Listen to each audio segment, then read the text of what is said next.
Alhamdulillahi Rabbil Alamin. Wassalatu wassalamu ala nabiyina Muhammad wa ala alihi wa ashabihi ajma'in. Allah Taala бардыбызга пайдалуу илим, адал кенен рызкы, берекелүү өмүр берсин. Уккан билгендерибизди бизге пайдалуу кылсын.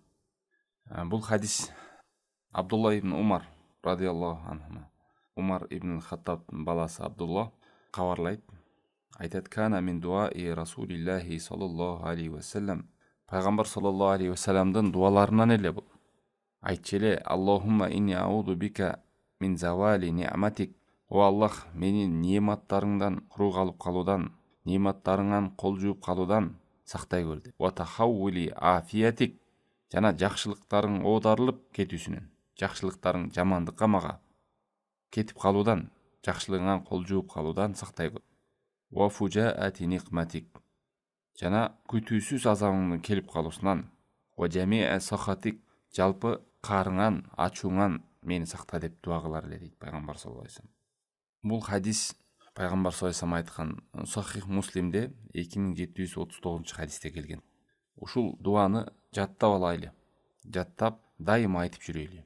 Бул улуу дуа. Мына кыска дуа ичинде көп нерсе камтыган. Пайгамбар саллаллаху алейхи ва саллямга Аллах Таалам жавамиул калим ушундай сыпат берген. Көп сөздү кыска эле кылып айтат, бардыгы камтылат. Ушул дуасы дагы ошондой. Пайгамбар саллаллаху алейхи ва саллямдын дуасын ким жаттап алып айткан болсо, ал өзү эңсеп, ойлоп, ушул дуаларды айтсам экен дегенден бардыгы камтыйт. Бул дүйнөнүн да жакшылыктарын жана акыреттин да жакшылыктарын камтыган. Кыска, нуска, жеңил сөз менен көпчүлүк маани камтыган, көпчүлүк жакшылыкты камтыган, көпчүлүк жамандыктан сактанган маанилер камтылат. Дуа ушундай таасирлүү болот, качан дуаны айтып аткан дуаны өзү терең, туура, жакшы түшүнгөн болсо. Келиңиздер анда ушул дуанын маанисине токтолуп көрөйлү. Алыңдар эмне дейт? Биринчи эле бул жерде: "О Аллахым, ушул нематыңдан кол жууп калуудан, нематыңдан кур калып калуудан" деп атат. Немат деген бул бардык жакшылыктар кирет. Тынчтык, дин, ыйман, үй бүлө, сооп амал, адамдын жакшылыгына кайткан нерсенин бардыгы немат болуп саналат. Бирок бул нематтын бардыгы Аллах Тааламдан гана келет. Аллах Таалам Нахл сүрөсүнүн 53-аятында айткандай: "Ома бикум мин ни'матин фамин Аллах." Силерге кайсы гана немат келбесин, ал Аллахтан. Аллахтын нематы бизге чексиз. Өзү айткандай: "Ва ин таудду ни'маталлахи ла тухсуха." Силер Аллах Тааламдын нематтарын, жакшылыктарын санай турган болсоңор, саналбайсыңар. Сан жетпейт. Мына бул жерде немат деп келди. Кээ бирлер сурайт: "Бул эмне немат деген?" Немат деген адамга кайткан бардык жакшылыктар. Бунун бардыгы немат экен. Немат деген бир гана акча эле эмес, ден соолук эле эмес, бала чака, үй бүлө эле эмес. Ыйман чоң немат, ислам чоң немат. Адамдын жакшы кылган амалы немат, түз жүргөнү немат. Бүт адамдын жакшылыгына кайткан нерсенин бардыгы немат болуп саналат. Бул жерде маанисине терең ой жүгүртүп карап көрсөңүздөр, нематыңан кур калып калуудан, нематыңан кол жууп калуудан, нематың кетип калуудан деп атат. Анда маани келип чыгат: немат деген бир жерге турбайт экен. Немат же туруктуу болот экен, же кетип калат экен. Адам кол жууп калат экен. Нематтан да куруп калып калуучу коркунучу бар турбайбы деген маани бар экен берде. Анда нематты дагы көбөйүп келе турган дагы абалы бар экен. Жана немат туруктуу болуп сакталып кала турган да абал бар экен деген маани келип чыгат. Аллах Таалам Ибрахим сүрөсүнүн 7-аятында айтат: "Ла ин шакартум ла азиданнакум ва ла ин кафартум инна адаби лашадид." Эгерде силер шүгүр кылсаңар, мен силерге ашырып берем. Эгерде налып капырчылык кыла турган болсоңор, шүгүрсүздүк кыла турган болсоңор, анда азабым силерге катуу. Шүгүр кылуу менен немат көп эткен. Караңыздар, Алла Таалам убада берди. Эгер силер шүгүр кылсаңар, мен ашырып берем дейт. Жашооңузда болгон жакшылыктар, нематтар туруктуу болуп калсын, ал дагы көбөйсүн дей турган болсок, анда эмне кылыш керек экен? Шүгүр кылыш керек. Шүгүрдү алымдар ушундай сыпаттайт. Шүгүр кылуу Кудай Тааламга жок нематты алып келет. Сиздеги шүгүр кылуу менен жок нерсе пайда болот. Буга чейин андай жакшылык сизде жок эле, бирок шүгүр кылуу менен жок немат келет. Жана бар нематың сакталып калат. Эки маани. Шүгүр кылуу менен жок немат кайра сизге келет, жана бар немат сакталып калат. Канча адамдардын үстүндө ден соолугу бар эле, ден соолуктан арылып калгандар бар. Канча адамдар жакшылыктын үстүндө жүрүп жакшылыктан айрылып калгандар бар. Ошон үчүн немат бир орунда турбайт. Немат кээде жок болуп кетет. Мына бул дубадын маанисинде келгендей кол жууп калат, кур калып калуу бар. Жана немат кээде көбөйөт. Ал көбөйгөнү шүгүр менен. Ошон үчүн алымдар айткан: "Ан-ни'мату ида шукират qarrat wa ида куфират фаррат" дейт. Немат шүгүр кылса туруктуу болуп калат, эгерде наалып, кейип, кекшип, капырчылык кылса качат дейт.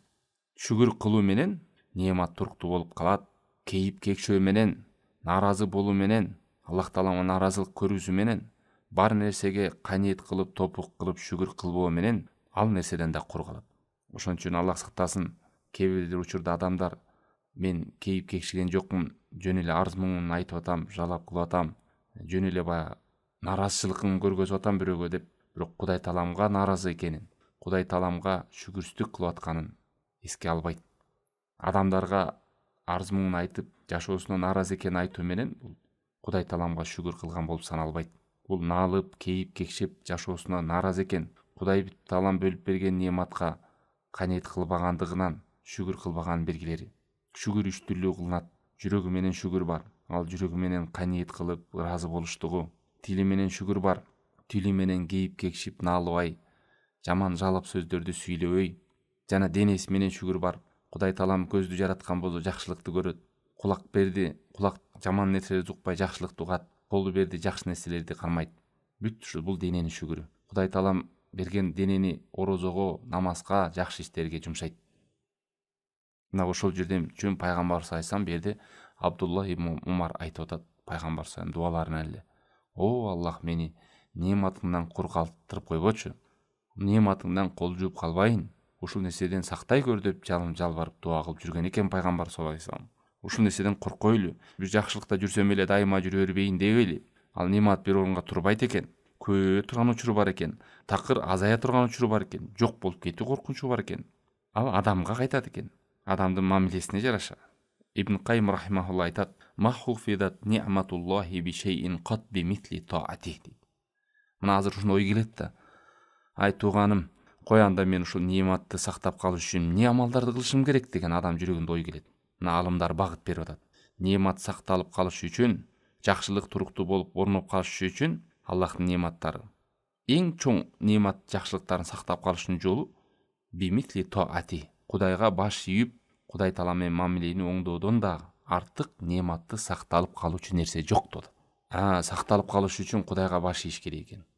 Ал эми нематты көбөйтүп туруш үчүн эмне кылыш керек экен? Вала хасалат фиха зияда бимисли шукрихи. Ал эми ошол нематты сактадыңыз, эми көбөйтөйүнчү, дагы көбөйтөйүн да. Не кылыш керек экен? Шүгүр көп кылыш керек. Көп. Ла ин шакартум ла азиданнакум деп Алла Таала мага берип атат. Эгерде шүгүр кылсаңар, мен силерге сөзсүз көбөйтүп берем деп атат. Ла ин шакартум ла азиданнакум деген бекем да, ла азиданнакум деген жөн эле көбөйтүп берем деген жок, сөзсүз көбөйтүп берем дейт. Көбөйтүүнү. Бул нематтын кур жалак калып калуу, нематтан ажырап калуунун коркунучу эмне экен? Вала залат анил бу'д бимисли маъсиятихи ли раббихи. Немат алыстай берет нематтан адам күнөө кылган сайын, Кудай менен согушкан сайын, Кудай буйруган нерсени аткарбаган сайын, тыйган нерсени тыйылбаган сайын нематтан кол жууй берет. Алла сактасын. Нематтын сактап калыш үчүн бул да Алла Таалам бизге болгон тавфики, шүгүр кылуу, Аллах берген нематтарды жакшылыкка колдонуу, кулак, көз, ден соолук, санасак сан жетпейт жакшылыктарга. Балдарыңа Кудай Тааламга рахмат айт, аялыңа рахмат айт, ар бир жакшылыкка Кудайга шүгүр айт. Наалыба, кейибе, кекшибе, жашооңо наразы болбо. Ал нерсе бүгүн болбосо эртең жок кылат ошол сөзүң сени. Шүгүрсүздүк кылуу адамды жок кыла турган нерсе. Багы жокко дагы жок дейт ошол кыргызда да.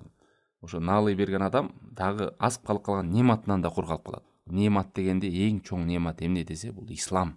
Адамдын иманы бул эң чоң немат. Күндөрдүн биринде бир адам "Алхамдулилля исламга" деп айтып атса, Хасан аль-Басри угуп калып айтат дейт: "Иннака ла тахмадуху ала ни'матил ислам". Сен ала ни'матин азима. Сен чоң нематка шүгүр кылдың. Чоң нематка Аллах Тааламга мактоо айттың деп. Эң чоң немат, адам ошол нематтан ажырап калуудан коркуу, бул ислам, ыйман. Ислам, ыйман. Ушул эң чоң немат, көздүн карегиндей сактала турган нерсе. Эгер бул сакталган болсо, башка нематтар сакталат. Бул сакталбай турган болсо, башка нематтар сакталбайт. дагы сөзүндө айтат Ибн Кайым рахималлах: ма сулибат ниам илля битарки тақваллах вал исаа илан нас. Адамдагы неемат жок болуп кетпейт, кайсы учурда жок болуп кетет? Такыбалыкты таштаганда, Кудай таала менен болгон мамилени үзгөндө жок болот неемат, жакшылыктар. Жана адамдарга жаман мамиле кылганда үзүлөт. Адамдарга зулум кылганда, жаман мамиле кылганда үзүлөт неематтан. Эң чоң неемат деп айттык. Мына Шейх Фаузан да айтып атат: ад-дунья ида залат юауидуллаху анха лианна ризк биядилла. Эгерде кээде рызкы жок болуп кетсе, турмуштагы баягы өйдө ылдый рызкыдан адам бир аз кол жууп калат кээде. Бирок ал рызкы Аллахтын колунда. Аллах таала аны кайра оодарып берип коет адамга кайтарып. Лакинна дин ида зала. Ал эми динден кол жууп калсаң, имандан кол жууп калсаң, маллади юауидуху. Эмне кайтты сага? Берген Аллахтан келген байлыктар, бийлик эч нерсе сага пайда бербейт. Имандан, динден, исламдан кол жууп калган болду. Бирок иманың бекем, диниң ордуңда болсо, кээде байлыктан кол жуушуң мүмкүн, бирок байлык кайра кайтып келет. Себеби байлык Кудайдын колунда. Ал эми иманды түртүп койгон болсоң, 1000 байлыкка жетсең дагы сен жакшылыкта болбойсуң. Ошон үчүн неемат жакшылык деп берден пайгамбар саллаллаху о Аллахым мени неематыңдан куру калып койбо, кол жууп калбайын деген негизи бул ислам экен, иман экен деп түшүнөлү. Сулайман Дарини деген чоң алым, имам айткан сөзү бар: инна кауман талабул гина. Адамдар жандалбастап талап кылып байлыкка чуркашты, талап кылышты. Фахасибу аннаху фи жам'ил мал. Алар ойлошту, бул байлыкта, акча топтоодо деп ойлоду. Жакшылыктын бары. Ала ва иннамал гина фил канаа. Чындыгында бул байлык деген каниеттүүлүктө го деп айтып атат. Ва талабур раха фил касра. Телегейлик, тегиздүүлүк, токчулук бул көпчүлүктө деп ойлоду. Ва иннамар раха фил килла. Ал эми тынчтык ба түнөк табуу бул аздыкта деп атат. Аз болсо да адам каниет кылса, ошонун жан дүйнөсү түнөк табып, тынчтыкта, токтукта болот. Бирок көп болсо дагы адам каниети жок болсо, көп акча, көп ойдалат, көп жумушталат, көп тирлик, көп чуркоо деп адам жаны тынбайт дейт.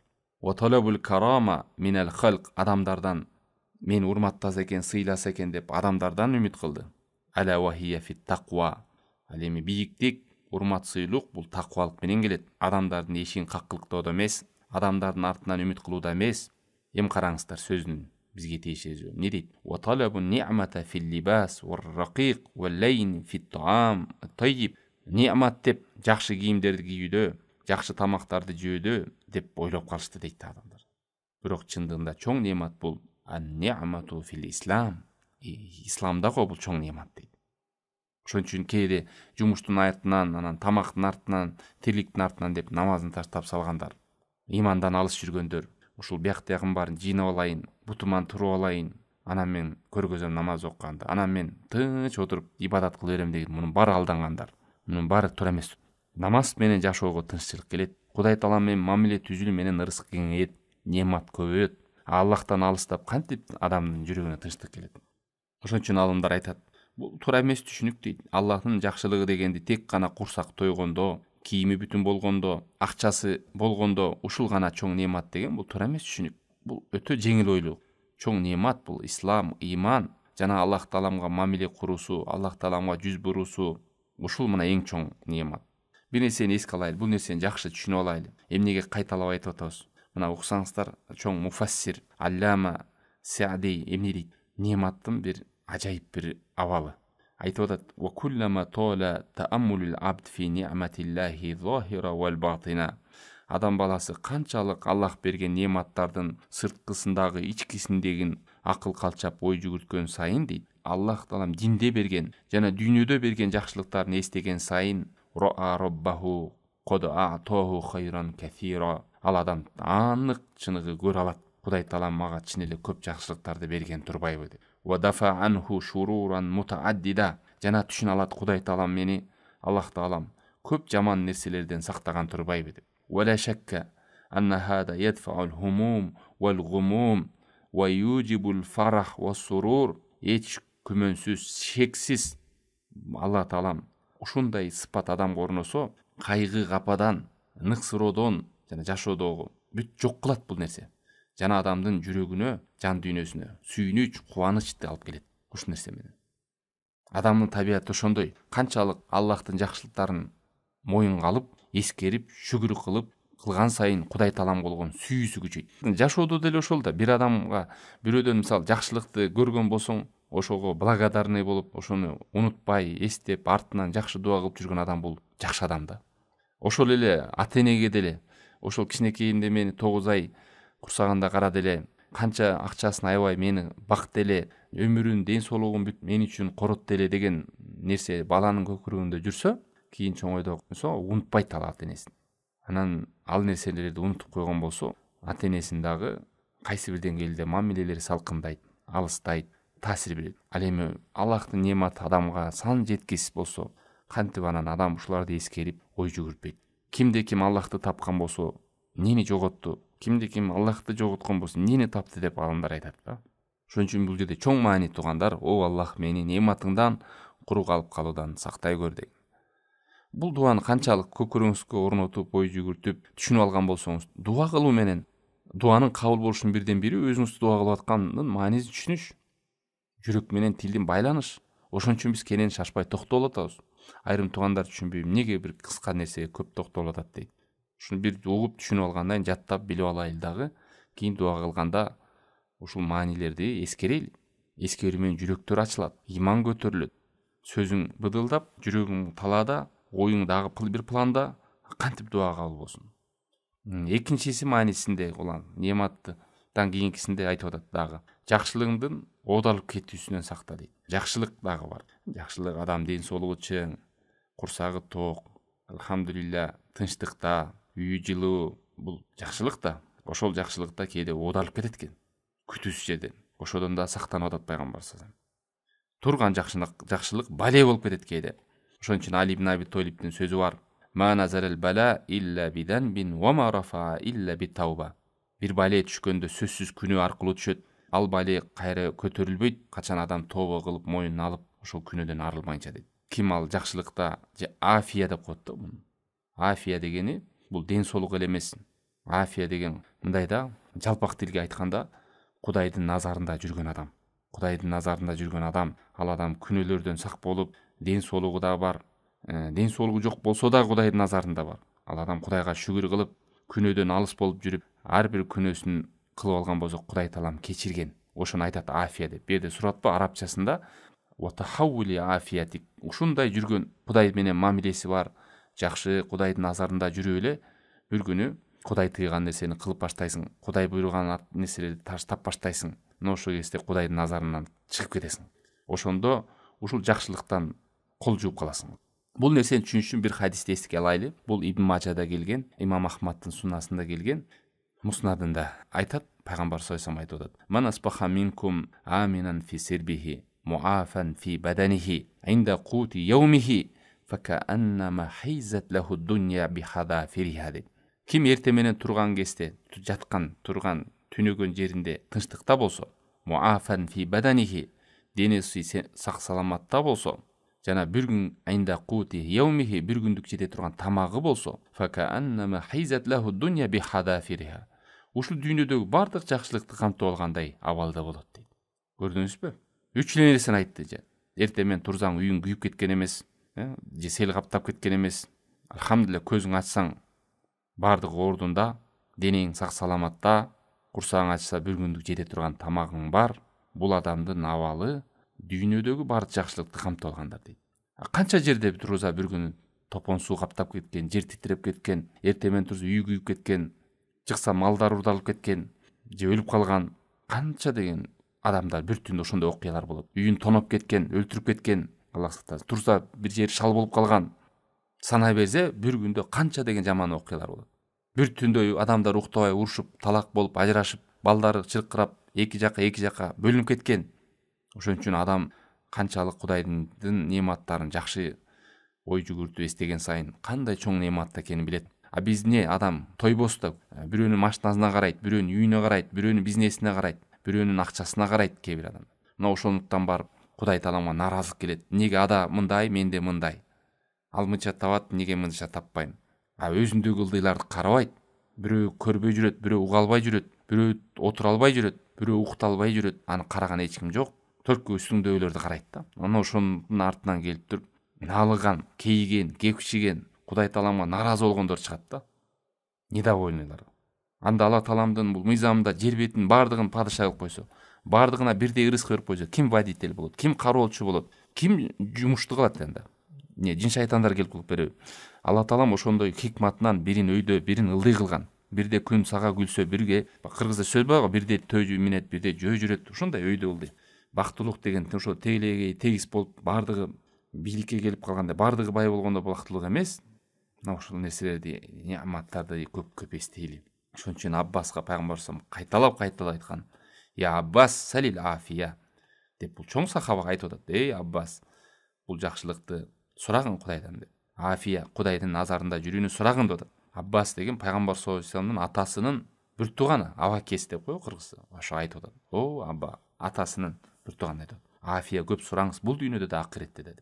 Бул дүйнөдөгү афия Кудайдын буйругун аткарып тыйгандан тыйыл жүрүү, ал эми акыретке барганда Кудайдын ыраазылыгына жетүү. Ушул афия. Ал эми канча байлыктын үстүндө жүрөсүң да, тууганына элестетип көрчү. Бүттүгүң бар, акчаң бүт бар, бирок окуган намазың жок, күнөө иштердин үстүндө жүрөсүң, бузук иштерде жүрөсүң.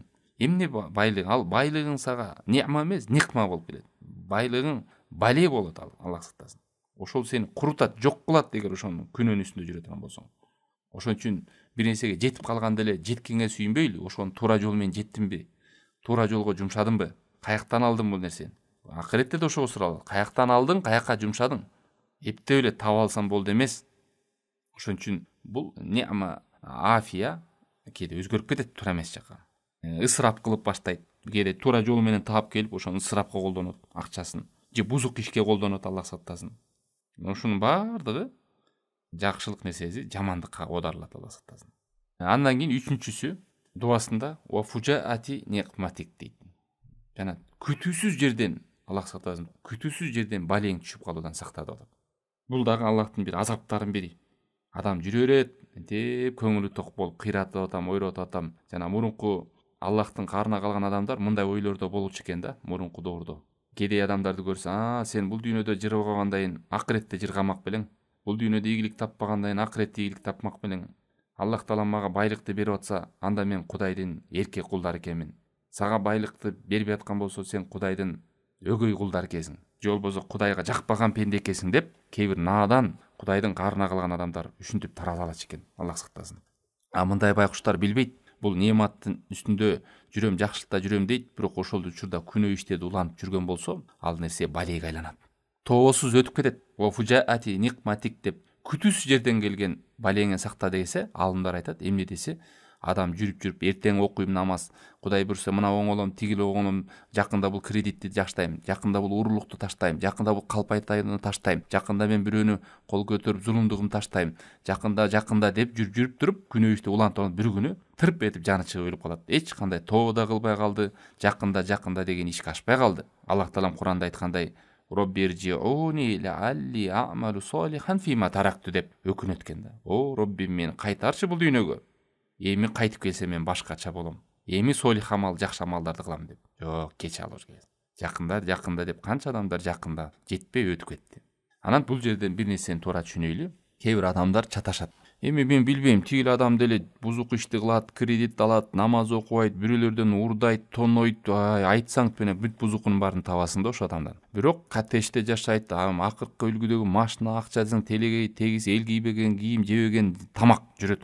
Анан мен намаз деле окуйм, бүт кылам, бирок меники деги бир окшошпойт деп дагы таразалаган адамдар бар да. Ушуну түшүнөм десеңиз, мына ушул хадиске назар салыңыз. Пайгамбар саллаллаху алейхи вассалам айтат, Окба ибн Амир деген сахабадан айтып атат пайгамбар сөзүн. Ида раайталлаха ю'тил абда минад-дунья ала ма'аси ма юхиббу фа иннама хуа истидраж дейт. Эгерде бир адамды көрүп калсаң, мына сизге жооп берип атат пайгамбар сөзүн. Көрүп калсаң, бул дүйнөдөн ал адам күнөө иштин үстүндө жүрөт. Бирок күнөөнүн үстүндө жүрсө да Кудай Таалам ага рызкыны берип атат.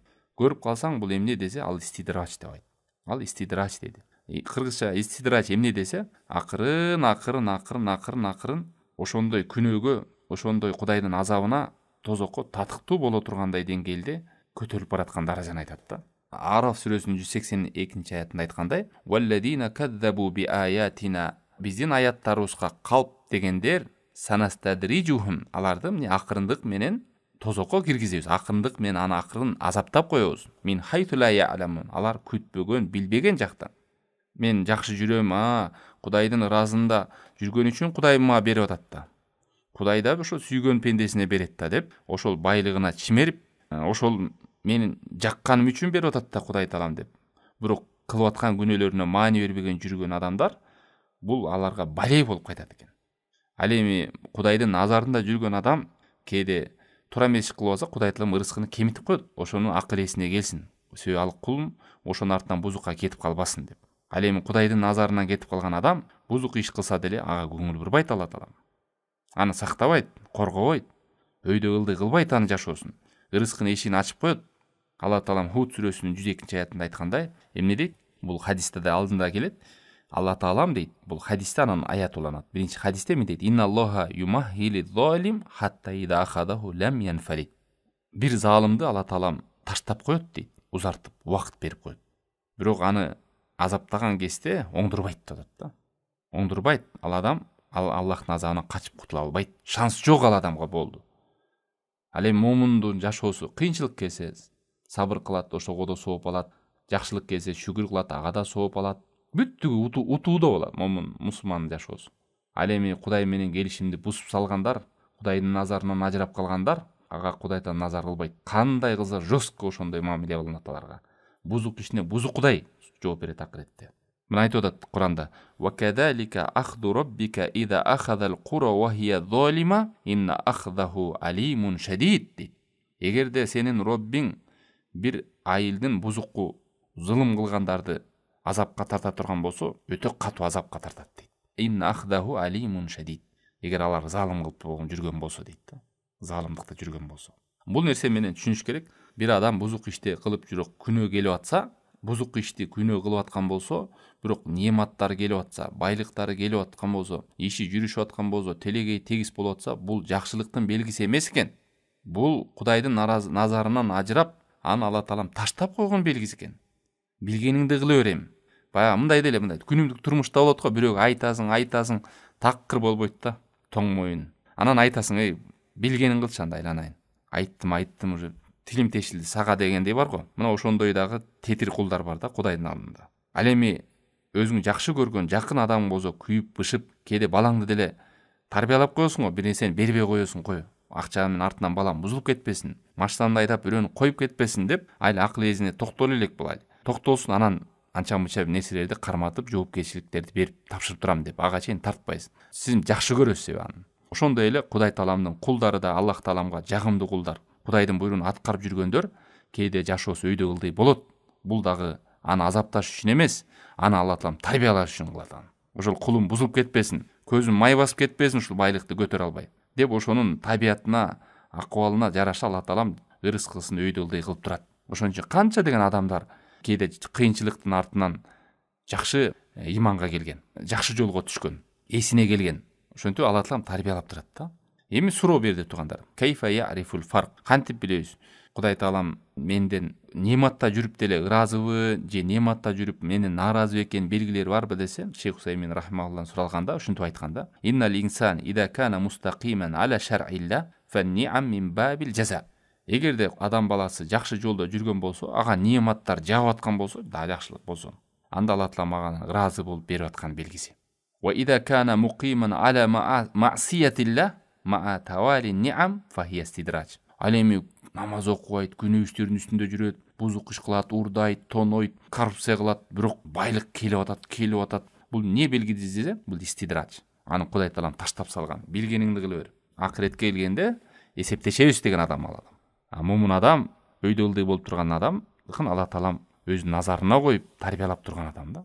Ушул белги экен. Ошон үчүн коркуңуз Кудайдан. Ойлоңуз да, мен жакшылыкта жүрөм, андай начар болсо меники чото бир нерсе болмок эле го, келип атпайбы ырыскы деп. Анан бузук иштерди кылып жүрөсүң, эч кимге айтпай. Бирок жакшылыкта жүрөсүң элдин көзүнчө. Бирок Кудай таалам оңдурбайт да андай адамды, Алла сактасын. Ушинтип тоо кылбай, оозуна келбей, жаман өлүм менен өлөт, эч нерсе жетпей. Акыретте анан Кудайдын алдында эсептешет. Ошон үчүн сахабалар кээде корккон. курсагы тоюп күндөр болуп калса мунун да артында бир кыйынчылык бар го деп. Мындай сөздөр бар. Нахну каумун ла накул хатта нажуа. Биз ушундай коомбуз, тамак жебейбиз ачык болмойча деп. Эгер жесек тоюп жебейбиз деп. Ушундай болгон. Ар бир неаматты баалап, шүгүр кылып Кудай Таалам ушунча жашашкан. Жана дуанын аягында айтып атат: "Ва жами асахатик." Жана бардык Аллах карыңан, ачууңан мени сактай көр деп.